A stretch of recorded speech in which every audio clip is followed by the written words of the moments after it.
GS exam as में सभी का स्वागत है। चलिए आज बात करते हैं एक ऐसे आर्थिक समझौते की जो भारत के भविष्य की दिशा तय कर सकता है। तो खबर ये है कि भारत एक बहुत बड़े आर्थिक मोड़ पर खड़ा है। ऐसी बातें चल रही हैं कि न्यूजीलैंड के साथ एक मुक्त व्यापार समझौते यानी एफटीए पर बहुत जल्द दस्तखत हो सकते हैं। लेकिन सवाल तो ये है कि इसका हम सब पर क्या असर होगा। क्या ये वाकई भारत के लिए एक सुनहरा मौका साबित होने वाला है, या फिर क्या इस बड़े मौके के पीछे कुछ ऐसे खतरे भी छिपे हैं जिन पर ध्यान देना जरूरी है। आज हम इन सभी पहलुओं को एकदम आसान भाषा में समझेंगे। तो चलिए शुरू करते हैं। तो सबसे पहले ये समझना जरूरी है कि ये एफटीए आखिर है क्या भला। देखिए, सीधे शब्दों में कहें तो ये दो देशों के बीच एक डील होती है। इसमें वो एक दूसरे के सामान पर लगने वाले टैक्स, जिसे हम टैरिफ कहते हैं, को या तो घटा देते हैं या फिर पूरी तरह से खत्म कर देते हैं। और मकसद बिल्कुल साफ है, दोनों देशों के बीच व्यापार को आसान बनाना और उसे बढ़ाना। तो ठीक है, पहले समझौते के पॉजिटिव साइड को देखते हैं। मतलब अगर हम एक इंडस्ट्री एग्जीक्यूटिव के नजरिए से सोचें तो ये भारत के लिए अवसरों की एक जबरदस्त लहर ला सकता है। तो फायदा कहाँ कहाँ होगा, ये स्लाइड बिल्कुल साफ बता रही है। जरा सोचकर देखिए, न्यूजीलैंड में भारतीय सामानों पर टैक्स कम हो जाता है। इसका सीधा मतलब हुआ कि हमारे कपड़े, हमारी दवाइयाँ और इंजीनियरिंग का सामान वहाँ सस्ता हो जाएगा। और नतीजा?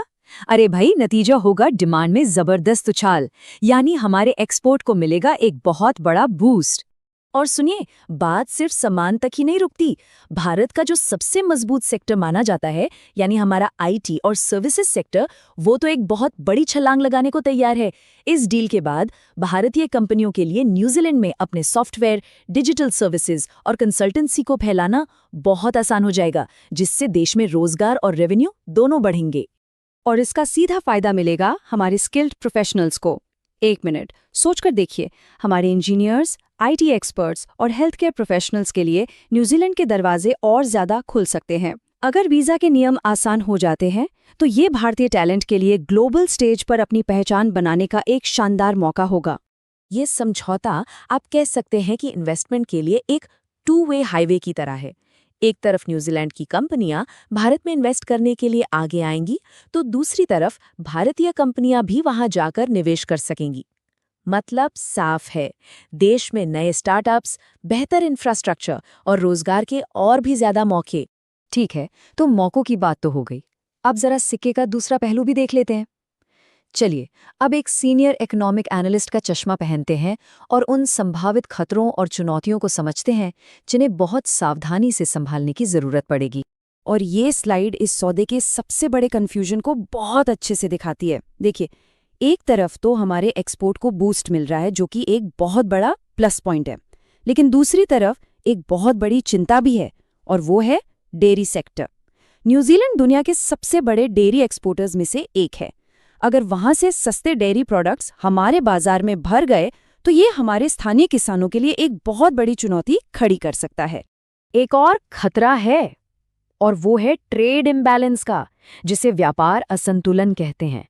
इसे ऐसे समझिए, मान लीजिए हम न्यूजीलैंड को 100 रुपए का सामान बेच रहे हैं, लेकिन उनसे 200 रुपए का सामान खरीद रहे हैं।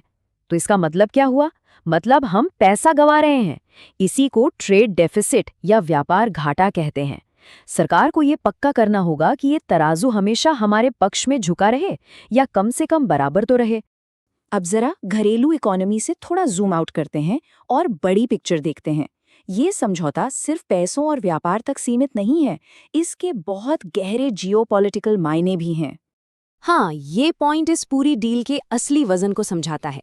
ये सिर्फ आर्थिक फायदे के लिए नहीं है, ये इंडो पैसिफिक रीजन में भारत के दबदबे को मजबूत करने और ग्लोबल स्टेज पर अपनी पोजीशन को और पक्का करने का एक बहुत बड़ा स्ट्रेटेजिक मूव है।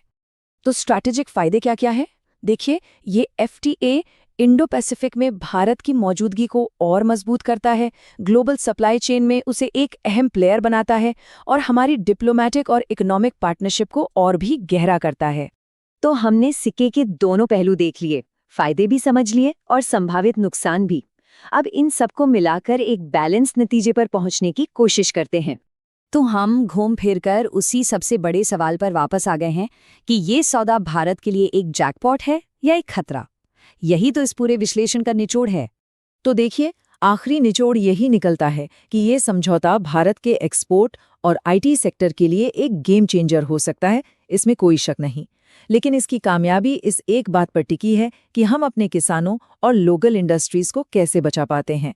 ये एक बहुत बड़ा मौका है जिसे सिर्फ सही रणनीति और पूरी सावधानी के साथ ही भुनाया जा सकता है।